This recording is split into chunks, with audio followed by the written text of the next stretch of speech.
Welcome to Recall My Story Season 2. Today we have a lovely guest from Vasai, Mr. Rajendra Ambedkar. Welcome to the show, sir. Thank you very much. आपने ये मुझे इस podcast में शामिल किया, इसलिए मैं आपको धन्यवाद करता हूँ पहली बात तो। नहीं, आपका बहुत बहुत स्वागत और हम सुनना चाहेंगे सब लोग कि आपका तजुर्बा कैसा रहा। जी, शुरुआती दौर में मुझे ये मालूम जब पड़ा कि जब मैं वॉकिंग के लिए जा रहा था तभी मुझे थोड़ा सा वीकनेस महसूस हुआ। तो दोबारा मैं जब गया, दूसरे दिन गया, तभी से मुझे प्रॉब्लम लगी कि कुछ प्रॉब्लम है। और तीसरे दिन मुझे थोड़ी सी खांसी शुरू हो गई और वीकनेस आना शुरू हो गया था। और इतने में फिर मैंने ये सोचा कि कुछ प्रॉब्लम है, तो मैंने जाके पहले टेस्ट करवाई, सीटी स्कैन और आरटीपीसीआर टेस्ट मैंने करवाई। तो उसमें मैंने अपने आप को पॉजिटिव पाया। और उसके बाद हमें ये सोचना था कि वो जो दौर था वो थोड़ा सा प्रॉब्लमेटिक दौर था। मतलब उस वक्त कई हॉस्पिटल्स में जगह नहीं थी, ऑक्सीजन की कमी थी बहुत बार। मतलब ये सब जगह होना एटलीस्ट, मतलब ये महीना भर पहले की बात है। जी जी। और इस सिचुएशन में हमें ये तय करना था कि मुझे होम आइसोलेशन करना है या फिर हॉस्पिटल में जाना है। क्योंकि we are very small family. मेरी एक डॉटर है 13 ईयर्स की, मेरी वाइफ, और 3 हम लोग रहते हैं यहाँ पे। और एक हमारा रूम जो है 1 आर के है, तो बहुत छोटा था, कॉमन बाथरूम और ये सब चीज़ें हमें सोचकर हमने निर्णय लेना था। फैमिली डॉक्टर से हमने कंसल्ट किया, तभी जब उन्होंने मुझे बोला कि आप होम आइसोलेशन कर सकते हो, अनलेस एंड अनटिल अगर आपकी ऑक्सीजन लेवल अगर कम होती है तो ही आपको हॉस्पिटलाइज होना पड़ेगा। और उसी दिन से मेरा ट्रीटमेंट शुरू हो गया। और पहले 2 दिन मुझे बहुत तकलीफ हुई, मतलब इन द सेंस कि मुझे खांसी और वीकनेस बहुत ही था। मुझे 2-3 बार हल्का हल्का बुखार आके चला जाता था। और ये 2-3 दिन चला। और दूसरे इस दौरान मुझे और एक चिंता थी कि ये लोग, मतलब मेरी हिसाब से मेरी डॉटर या फिर मेरी वाइफ इन्फेक्ट नहीं हो जाए। और मेरी वाइफ ने इसमें बहुत साथ दिया मेरा वो चीज़ में। मैंने अपने आप को किचन में आइसोलेट कर लिया था। अच्छा। और जैसे ये ट्रीटमेंट शुरू हुआ और उसके साथ में मैंने और एक मेरे जीजाजी हैं, उनके डॉक्टर्स से मैंने कॉन्फ्रेंसिंग किया था इसी बारे में। तो उन्होंने भी यही कहा था कि आप होम आइसोलेट हो सकते हो और आप घर में ट्रीटमेंट कर सकते हो। सिर्फ आपको एक चीज़ देखना है, आपका ऑक्सीजन लेवल। और ऑक्सीजन लेवल आपको 6 मिनट चलने के बाद ही हमेशा ऑक्सीजन लेवल लेनी है ऑक्सीमीटर से। तो ये सब लेकर हमने डिसाइड किया कि मैं घर में ही रहूँगा। 2-3 दिनों के बाद मुझे जब थोड़ी खांसी कम हो गई, तब मुझे लगा कि मैं अच्छी सही ट्रीटमेंट में जा रहा हूँ। मुझे कोई प्रॉब्लम नहीं, मैं रेगुलर था, इसके अंदर डिसिप्लिन था और मैं थोड़ा हेल्थ कॉन्शियस ही हूँ पहले से। और एक ही था कि मैंने बहुत सारे नॉलेज इसके बारे में ले चुका था। बहुत बार मैं सोशल मीडिया या और कहीं पे कोरोना के बारे में या फिर कोविड, इसके बारे में मैंने बहुत कुछ जानकारी ले चुकी थी कि इसमें इस दौरान तुम्हें क्या करना चाहिए, कैसे रहना चाहिए। तो उसका मुझे बहुत फ़ायदा हुआ वो चीज़ का। खाली एक पहले शुरुआती दौर में 2-3 दिन थोड़ा सा एक टेंशन था कि ये कैसे होगा, क्या होगा अभी, इस तरह से। तो रेगुलरली मैं 3-3.5 लीटर पानी पीता था मैं। और मैंने खाना नहीं छोड़ा। मतलब जो भी खाना मुझे समझो बिल्कुल टेस्ट नहीं थी, फिर भी मैं खाता ही था, पूरा ही खाना खाता था। नहीं, ये और तो हाँ, ये जो आप अभी बता रहे हैं, मतलब डिस्पाइट कि आपका टेस्ट चला गया था, जी, लेकिन आपने हिम्मत बांधी रही और बहुत पॉजिटिवली इस चीज़ को लिया, क्योंकि आप पहले से भी डिसिप्लिन थे और राइट, आपका जो सहयोग था सब लोगों का, जो डॉक्टर्स थे या जीजा जी थे, उन सब से, राइट। तो उसकी वजह से आपको डायरेक्शन सही वक्त पे मिला। सही वक्त पे मिला और मैं सही वक्त पे गया। मतलब ये मुझे मालूम था कि इसका स्प्रेडिंग बहुत फास्ट होता है। तो एक दिन भी गंवाना, 1 घंटा भी गंवाना मेरे लिए सही नहीं था। तो हम्म। ये मुझे चीज़ मालूम थी, मतलब जो नॉलेज मैंने लिया था उससे मालूम थी। और कई रिलेटिव्स है या फिर से मेरे इन लॉज है, मेरे रिलेटिव, उनसे ये बात मैं कई किसी के एक्सपीरियंस में सुनता था, तो उसका मुझे फ़ायदा हुआ इस चीज़ में। तो दूसरों के अनुभवों से आपने बहुत कुछ सीख ली। जी, ज़रूर। और सोशल मीडिया का भी मुझे थोड़ा-सा फ़ायदा हुआ, उतना ही नेगेटिव भी है सोशल मीडिया। और हम्म। मतलब जैसे मैंने 2 चीज़ तो मैंने ख़ास करके की, वो एक ये कि मैंने सोशल मीडिया देखना मैंने थोड़ा बंद कर दिया।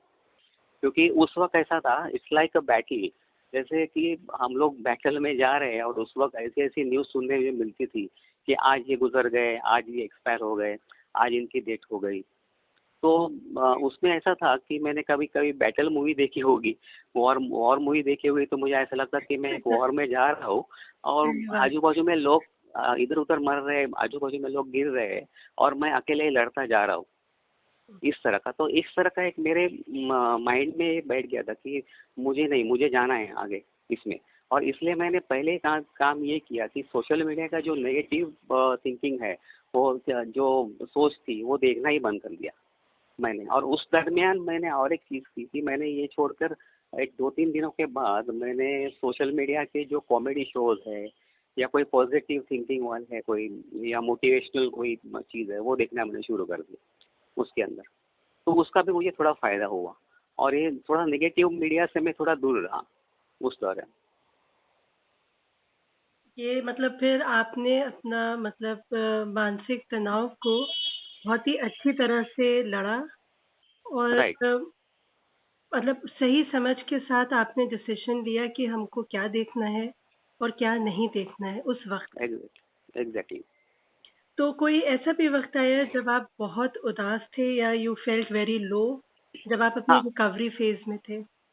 ज़रूर, ज़रूर। जब मैं रिकवरी फ़ेज़ में था, तब मुझे ये 2 चीज़ें में से मैं बहुत ज़्यादा, मतलब मुझे थोड़ा स्केयर हुआ मैं वो चीज़ से। हम्म। एक चीज़ ये थी कि मेरी वज़ह से मेरी डॉटर या कोई इन्फेक्टेड नहीं हो जाए। कि अगर इनको कुछ होता है, तो उस वक़्त मैं सँभाल नहीं पाता था।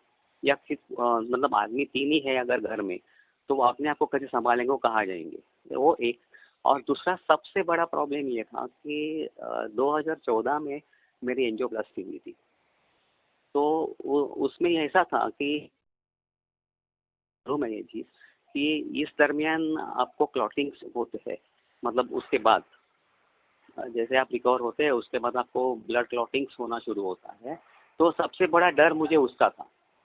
और इनफैक्ट ये होने से पहले भी मैं यही समझता था कि समझो अगर मुझे कभी कोविड होता भी है, तो सबसे बड़ा जो प्रॉब्लम है वो यही था। और नसीब से ये सब चीज़ नहीं हुआ, लेकिन ये एक मेरे के एक दिमाग में था कि भाई ये अगर होगा तो बहुत प्रॉब्लम होगी मेरे लिए। और एक चीज़ प्लस पॉइंट ये था उसके साथ में कि मेरी ब्लड थिनर की दवाई आज तक चालू है। तो वो मैं दरमियान डॉक्टर से पूछकर वो भी मैं लेता था, तो उसका ये थोड़ा प्लस पॉइंट था। लेकिन ये स्केरी चीज़ था मेरे लिए कि भाई ये क्या हो सकता है आगे। That was the only thing. सही बात है क्योंकि ये चिंता का विषय तो है ही है कि अगर हमको पहले हुँ, से भी कोई बीमारी होती है तो वो एग्ज़ैक्टली, बढ़ ना जाए। और दूसरी बात जैसे आपने सही शेयर किया कि आपको फ़िक्र थी कि घर में और लोगों को ना हो जाए। राइट। अ, लेकिन आपने बहुत अच्छी सूझबूझ से फैसला लिया और अपनी देखभाल आपने बहुत अच्छी की। जी, और उसमें मेरे पत्नी का ज़्यादा हिस्सा बड़ा है, क्योंकि उसके लिए हम लोग जितना सोचते हैं कि अगर एक पेशेंट हो तो घर में अगर जैसे ट्रीट करना है, तो इतना मुश्किल है। और वो चीज़ को उसने मेरी वाइफ़ ने बहुत अच्छी तरह से उसे निभाया है। क्योंकि वो इतना डिफ़िकल्ट है, इतना आसान नहीं है वो, क्योंकि अगर मैं कोई चीज़ को छूता हूँ या फिर अगर मैं टॉयलेट बाथरूम जाता हूँ, क्योंकि कॉमन है, तो उसके बाद हमेशा हर हर टाइम उसको डिसइंफेक्ट करना, उसको स्प्रे मार के कोई भी चीज़ को, फिर अकॉर्डिंगली डॉक्टर्स को भी कभी बाथरूम जाना है, कहीं जाना है, तो उसके पहले वो पूरा डिसइंफेक्ट करना ज़रूरी है। और प्रॉब्लम ये थी कि मैं किचन में था, तो उसको किचन में भी थोड़ा बहुत काम रहता है। और उस दरमियान मैंने और एक चीज़ की हम लोगों ने की, मैं तो खुद मास्क पहनता ही था डबल, लेकिन वो दोनों डबल मास्क पहनते थे। क्योंकि ये सब चीज़ें आपको मालूम होगी तो ही आप उसको इम्प्लीमेंट कर सकते हैं। और सही ये बात। चीज़ें अगर आपको नहीं मालूम है मतलब तो आप दूसरे पर डिपेंड रहना पड़ता है। और इसलिए थोड़ा-सा एक ये पॉज़िटिविटी थी ये इसके अंदर कि हमें क्या करना है, क्या नहीं करना है। बाकी मतलब वो सब भगवान भरोसे होता है कि आगे क्या हुआ, क्या नहीं हुआ हमें मालूम नहीं है। लेकिन हमें हमारा डिसिप्लिन रखना है, हमें रेगुलरली दवाई लेना है, जो भी चीज़ हमें करना है वो रेगुलर करना है। नहीं, ये तो आप लोग तो एक कहते नहीं है कि साइकिल के दो पहिए होते हैं, उसमें हस्बैंड वाइफ एक एक पहिया होते हैं। तो जी। आपने बखूबी इस बात को साबित किया। एंड यू हुँ, all as a family had fought like you are fighting in a war as you had said. Right. तो आप लोग बिल्कुल यूनाइटेड होके विथ डिसिप्लिन आप लोग ने इस चीज़ का सामना किया। ये जी, बहुत जी। ही काबिल तारीफ है। धन्यवाद। एंड एक बात और बताइए कि जब आपको जैसे पता चला था कि आप वॉक करके आए, जैसे आपने शेयर किया, हुँ, हुँ। हुँ, तो जैसे ही आपको पता चला कि आपको कोविड है, पॉजिटिव है, हुँ। तो आपको उस टाइम पे सबसे पहले क्या महसूस हुआ? क्या आप परेशान ज़्यादा हुए थे या हैरानगी ज़्यादा हुई थी या डर लगा था? हाँ, थोड़ा-सा मतलब हैरानगति तो हुई थी और मतलब इन द सेंस कि डर भी लगा था क्योंकि जैसे मैंने बताया ना पहले कि दौर ऐसा चल रहा था जी। क्योंकि इसमें नेगेटिव न्यूज़ ही ज़्यादा आ रहे थे और इसलिए वो हैरानगति थी। मतलब ये इसमें ऐसा था कि मतलब कोई भी आदमी डर गया मतलब मैं हो या कोई भी हो। और सबसे पहले मुझे बात ये थी कि मुझे हुआ कैसे ये खुद को मालूम नहीं है कि इतना कॉन्शियस होके मैं गए 1.5 साल से जैसे जो डब्ल्यूएचओ का ये है वो उसको मैं फॉलो करता था या फिर अपने इंडियन डॉक्टर्स का है उसको मैं फॉलो करता था। मैं खुद आयुष काढ़ा भी लेता था और मेरे उसके अलावा वॉकिंग और ये सब होने के बावजूद ये अगर मुझे होता है तो उसका सीरियसनेस मुझे समझ में आया था ये। और वैसे पहले से मालूम था कि ये बीमारी इतनी आसान नहीं है। मैं लोगों को खुद ये कहता था, उसके बारे में जानकारी देता था कि आप उसको हल्के में ना लीजिएगा। ये इतनी हल्की नहीं है जितना आप समझ रहे हैं। लोग बोले नहीं नॉर्मल फ्लू है, सब कुछ है। तो ये सब चीज़ें से थोड़ा-सा ये डर लगा था कि कहीं पे कि जो दौर चल रहा था और जो स्ट्रेन आ गया था इसका तो कि उस टाइम पे जैसे ही आपको ये हुआ तो आपने उस टाइम पे कैसे कोप किया? मतलब अपने ज़हन को कैसे अपने आप को समझाए या पॉजिटिव रहे? क्योंकि अभी जैसे पॉजिटिव आया तो मुझे ये मालूम था कि मुझे क्या करना है। मतलब मैंने पहले से इसके बारे में नॉलेज ले रखा था। डर इतना ही था कि आगे जाके मतलब ये जो ट्रीटमेंट चल रही है वो गलत दिशा में ना जाए क्योंकि अच्छा। मेरे फैमिली डॉक्टर ने जो ट्रीटमेंट दी थी वो उसके हिसाब से दी थी। अभी एक कॉमन ट्रीटमेंट है पकड़ लो आप। हुँ। तो मुझे ये डर था कि अगर समझो ये ट्रीटमेंट मुझे सही नहीं बैठती है तब मुझे क्या करना है। और उसका भी इंतज़ाम मैंने किया था कि मैंने कई मेरे फ्रेंड्स थे मैंने उनसे बात करके रखी थी कि शायद अगर ऐसा होता है तो मुझे कहीं हॉस्पिटल में जाना पड़े तो आप मुझे प्लीज़ हेल्प करना। और ऐसे मेरे फ्रेंड्स भी है कि जहाँ मैं डायरेक्ट जा सकता था। लेकिन एक प्रॉब्लम यही थी कि मतलब ये आगे ट्रीटमेंट सही लागू हो जाएगी या नहीं वो मुझे मालूम नहीं था, पता ही नहीं था। That was the only thing. लेकिन जैसे तीसरा दिन बीत गया क्योंकि मुझे तीसरे दिन पहले दिन में मुझे खांसी शुरू हुई थी और वो खांसी सीवियर थी। और उसमें उस खांसी में मुझे ये भी प्रॉब्लम होती थी कि मैं थोड़ा-सा भी अगर इस जगह से उस जगह चेंज हो जाऊँ या फिर थोड़ा मुड़ के बैठूँ, उठ के बैठूँ, तो मुझे क्रैम्प्स आते थे। तो वो 2 दिन मुझे ये फीवर था, मैं रात को सो नहीं पाया, 2 दिन। और उसी दौरान मुझे 2 बार 3 बार करीब मुझे थोड़ा टेम्परेचर भी आया था, 100 के करीब। तो वो एक थोड़ा प्रॉब्लमेटिक। लेकिन जैसे तीसरा दिन बीत गया, तो तीसरे दिन में मेरी खांसी कम हो गई। तब मुझे लगा कि नहीं मैं सही दिशा में जा रहा हूँ। तब मुझे लगा कि नहीं ये ट्रीटमेंट मेरे लिए सही काम कर रही है। ठीक है, बाकी तुम्हारा वीकनेस है तो वो मुझे मालूम था कि पता था कि इसमें बहुत सारा वीकनेस होता है। इवन मैं अगर उठता था तो भी मुझे प्रॉब्लम होती थी कि मैं थोड़ा-सा उठूँ भी, तो भी मुझे थकान लगती थी। तो ये चीज़ थी वहाँ पे। तो आपने डर के आगे जीत का जो कहते हैं हम लोग जो इतना सुनते हैं, उसको हाँ जी। बखूबी निभाया। जी, जी, जी। नहीं, आप लोगों ने बहुत अच्छी तरह इस चीज़ का सामना किया है और मतलब आई एम श्योर कि जो इस वक़्त आपको सुन रहे होंगे, उनको हौसला हो मिलेगा कि ज़रूर, ज़रूर। चाहे जितनी परेशानियाँ हों, लेकिन अपनी समझदारी से, अपनी इन्फॉर्मेशन जो आपके पास है, उस जी, पे भरोसा रखते हुए, डॉक्टरों का सलाह मानते हुए, वक़्त पे हर चीज़ करते हुए, इस चीज जी, का सामना किया जा सकता है। ज़रूर, ज़रूर हो सकता है। तो आप अपना इस वक्त जितने भी लोग सुन रहे हैं उनके लिए आप क्या सुझाव देना चाहते हैं? हाँ, उनके लिए मैं इतना ही कहूँगा कि अपना माइंड पॉजिटिव रखो। मतलब इस दौरान या कभी भी, मतलब ये तो बीमारी अभी आई है, लेकिन एक चीज़ मैंने सीखी इसके अंदर से ये कि आप अगर पॉजिटिव माइंड से आगे चलते हो, तो आपके लिए कोई भी दिक्कत नहीं आएगी, आपके लिए कोई भी चीज़ नामुमकिन नहीं है। जैसे ये इस दौरान मैंने बहुत सारा नॉलेज लेके जो किया था, इसलिए मैं पॉजिटिव रहा। और दूसरी बात मैं सबसे जब जब जो मैंने पहले बताया कि आप सोशल मीडिया की नेगेटिव चीज़ से दूर रहो, क्योंकि बहुत बार अपने हमें जानकारी मिलती है, तो बहुत बार वो सही होती है ऐसा नहीं होता है। बहुत बार गलत जानकारी भी अपने को मिलती है। तो पॉजिटिव रहना, शांत रहना और जितना आप हो सके लिक्विड फूड या फिर फूड पूरा खाना, आपका जो आपको मिला है, भले आपको टेस्ट नहीं हो आपके मुँह में या स्वाद नहीं हो, तो भी आपको ये पूरा खाना है। और सबसे और एक बात ये कि योगा, जैसे कि मैंने 7वें दिन से मैंने मेरा जो योगा प्रैक्टिस है वो शुरू कर दिया था, क्योंकि उससे मुझे मालूम था कि ये लंग्स के लिए प्रॉब्लमेटिक है, तो उसके लिए एक ही चीज़ अच्छी है अपने लिए, योगा। तो मैंने 7 दिनों के बाद ही मैंने शुरू कर दिया। तो आप योगा और भरपूर पानी पीना, आपको कम से कम एक 3 लीटर, साढ़े 3 लीटर पानी आपको पीना है उस दौरान। और अपने आप को शांत रखना है। अगर आपको कोई चीज़ देखनी है तो मोटिवेशनल चीज़ देखो या फिर कोई पॉजिटिव चीज़ आप देखो। और आप, मैं ये ज़रूर कहता हूँ कि हर कोई आदमी इसमें से ज़रूर बाहर आ सकता है। और सबसे पहली बड़ी बात ये कि आप जैसे आपको कोई डाउट होता है तो आप पहले डॉक्टर के पास जाइए, क्योंकि जितना आप टाइम बिताओगे इसके पीछे उतना वो जल्दी स्प्रेड हो जाएगा। मेरे केस में ये प्रॉब्लम था कि मेरे केस में ये लंग्स के खाली अपर लेवल तक ही पहुंच गया था, और जो मुझे प्रॉब्लम थी वो या औरों से कम होगी, लेकिन मैंने उसको निभाया। मुझे मालूम था कि इसको मैं बीट कर सकता हूँ और वो मैंने किया। तो आप पॉजिटिव रहिए, कोई प्रॉब्लम नहीं है। आपको डिसइंफेक्ट करते रहिए, अपने आप को शांत रहिए, काम रहिए। आप ये लड़ाई, ये वॉर जीत सकते हैं।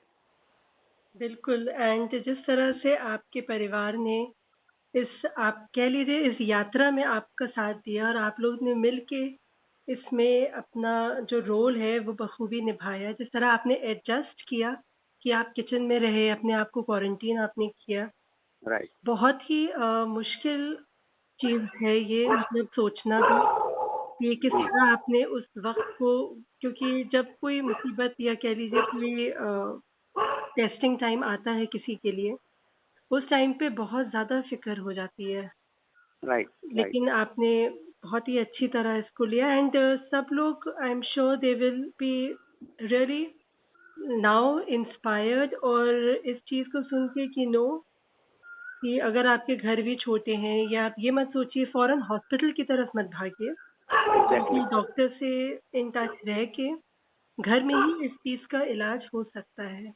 ज़रूर, ज़रूर।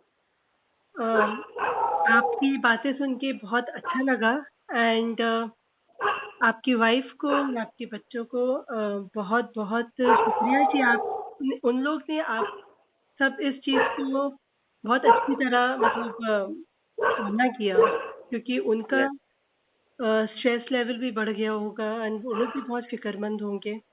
एग्जैक्टली। तो आखिर में कोई विशेष सलाह आपकी तरफ से, इससे पहले कि हम ये बातचीत बस विशेष कुछ नहीं, जो जैसे मैंने बताया कि सोशल मीडिया हमेशा नेगेटिव नहीं है, लेकिन अगर आप, जैसे मैंने 1.5 साल से मैं इसका जानकारी ले रहा हूँ, तो मैं ये चाहता हूँ कि जो आप सोशल मीडिया देख रहे हो तो उसका आप क्रॉस चेक कीजिएगा। मतलब हर कोई सब सही बोलता है ऐसा नहीं है, लेकिन हमेशा नेगेटिव होता है ऐसा भी नहीं है। तो आप जितना पॉजिटिव न्यूज़ आप सुन सकते हैं, जितना आप नॉलेज ले सकते हो जो फिलहाल की सिचुएशन है उसके ऊपर, तो वो आपके काम आता है। तो वो चीज़ आपके लिए बहुत ज़रूरी है। अगर आप ये चीज़ मतलब गलत वे में जाओगे आप, तो आप उसको गलत तरीके से ट्रीट हो जाएगा। तो ये सब मुझे मालूम था, इसलिए मैंने अपने आप को ट्रीट किया। और ओके। दूसरा एक चीज़ मैं आपको बोलना भूल गया कि वो चीज़ ये थी कि डॉटर मेरी डॉटर जो थी, वो हमेशा मेरे को वीडियो कॉलिंग करती थी, मतलब एक सिर्फ दीवार के पीछे से, बहुत बार।